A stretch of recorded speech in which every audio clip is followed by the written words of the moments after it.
fried chicken with me! Siyempre, as Asians, hindi mawawala yung kanin. So, magsasaing tayo ngayon. I'll put some water. Tuturuan ko kayong para magsaing. Yan.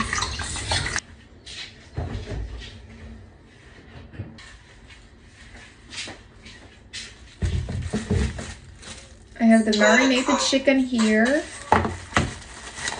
So, nag-marinate ako kagabi ng chicken. Minarinate ko siya sa, Marinate? Yeah! Para daw ba? Minarinate ko siya bago ko siya i-fried. Yan. Minarinate ko siya ng calamansi, some pepper, and salt.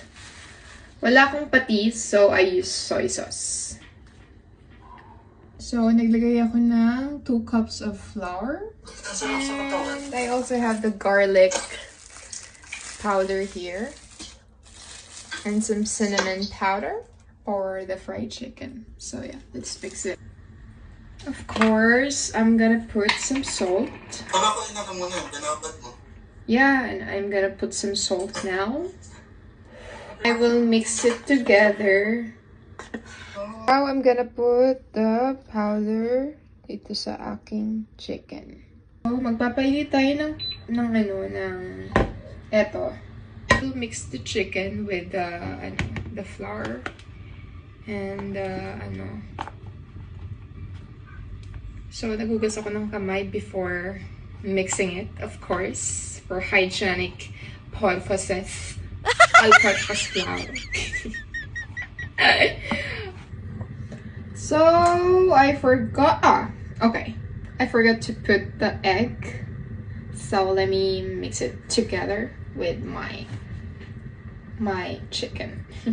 So, the texture of the chicken is like this. Sorry yung kamay ko ganito kasi pinang-mix ko nga siya. So, ganyan na siya. And then, after that, i-dip natin siya dito sa ating powder! Yes! So, kayo mag-alala, malinis yung kamay ko dahil I wash my... Nilinis ko yung pa ko. Nilinis ko yung kamay ko before mixing. Yes! Pero kadiri siya, tingnan mo. So, my chicken is breaded na siya. Ayan. And some of the chicken, nandito siya.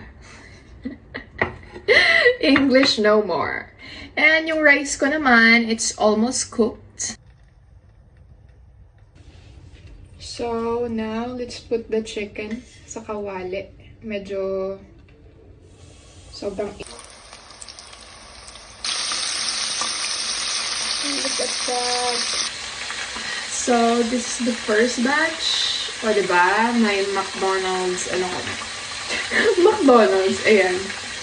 Crunchy chicken sa tabi-tabi.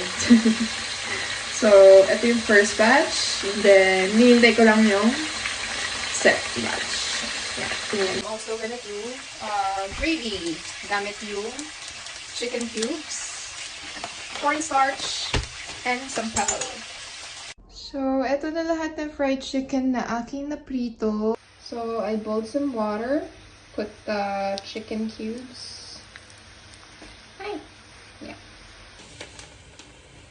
Some pepper.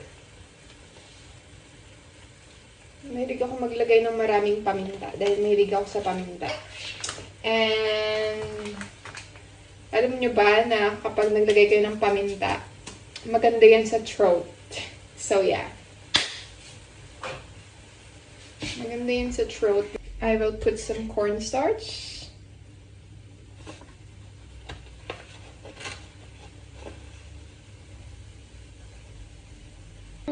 May this food nourish my body.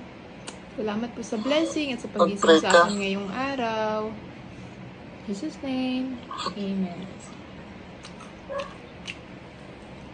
Anong binabot mo dyan, bebe, kanina?